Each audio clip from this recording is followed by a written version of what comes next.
Siya si Marian. Sa gitna ng hearing, tumayo siya sa harapan ng korte, inilabas ang baril at bakit niya ito ginawa? At kung malalaman mo yung kanyang dahilan, kikilabutan ka. March 6, 1981, sa loob ng isang courtroom sa Lübeck, Germany, ginaganap ang isang trial para sa isang karumal-dumal na krimen. Si Anna, na anak ni Marian, ay isang matalino at curious na 7 years old na bata. Nung umagang yon, nagkaroon sila ng kaunting tampuhan ni Marian. Kaya si Anna, na nagtatampo, nag-cut siya ng klase. Paglibot niya sa neighborhood nila sa Lübeck, napadaan siya sa bahay ng isang kakilala, si Klaus Grabowski. Malapit ang bahay ni Grabowski at sa loob ng kanyang bahay ay maraming pusa at malapit si Anna sa mga pusang ito at ilang beses na rin siyang bumisita roon para ipet ang mga cats. Para kay Anna, wala siyang dapat katakutan. Mabait daw kasi na kapitbahay si Klaus Grabowski. Pero ang hindi alam ni Anna, si Grabowski ay isang convicted child offender. Noong 1970s, inatake niya ang ilang bata. Kabilang ng 6 years old na pinagsamantalahan niya at sinakal. Pero sa kabila nun, malaya pa rin si Grabowski. Probation lang ang hatol sa kanya ng korte noon. Kinahaponan, niloko niya si Anna papasok sa bahay. At pagpasok ni Anna, ikinulong niya ito sa loob ng kanyang silid. At doon,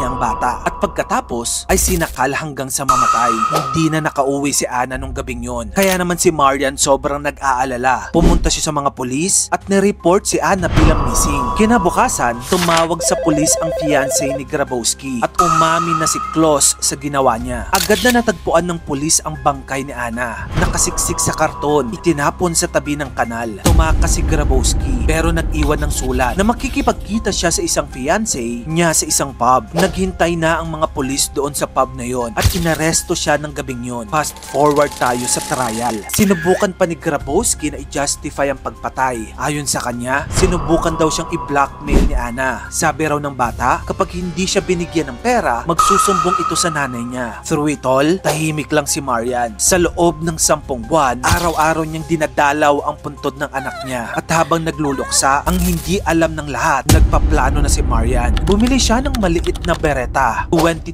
caliber pistol sa black market at itinago ito sa lupa. Pagdating ng March 6, 1981, daladala niya ang baril na ito papasok sa korte. Nung mag-break ang judge sa trial, tumayo si Marian, lumakad papunta sa harapan. Habang si Grabowski nakaupo 10 feet from Marian, nakatalikod at nakaharap sa judge. At nung mga panahon na yon, alam ni Marian na wala nang makakapigil sa kanya. Dinunot niya ang baril mula sa purse, itinaas ito at 7 sunod-sunod na putok ang pinakawalan. 6 na bala ang tumama sa likod ni Grabowski. Bumagsak siya sa sahig, duguan, sa harap ng buong courtroom. Pero sa eksenang ito, walang pumigil kay Marian. Ayon sa mga saksi, ang mga mata ni Marian ay puno ng paghiganti, determinasyon na mabigyan ng pantay na hustisya ang kanyang batang anak na babae. Pero hindi nanginginig ang kamay niya. Hindi siya tumakbo. Tumayo lang siya, saka ibinaba ang baril. Pagkatapos noon, agad na inaresto si Marian at yung trial niya naging headline sa buong mundo. Sa dulo, nahatulan si Marian ng premeditated manslaughter. 6 na taon ang kanyang naging hatol. Pero 3 taon lang siyang nagtagal sa kulungan. Pagkalaya niya noong